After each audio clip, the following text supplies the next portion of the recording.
Hello and welcome to Rock the 100. You're going to need your band again for this one, and you're going to wrap it over the top of your feet and then pull it through the middle.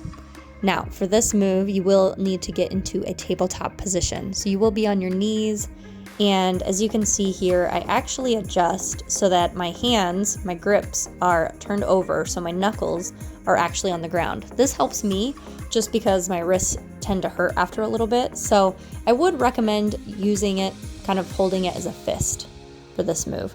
So as you can see here, you're just kicking straight back.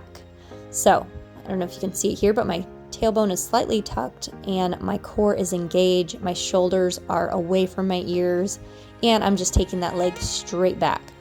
You really don't have to go too high on this. You will be able to feel this in your hamstrings and your glutes as you do this move.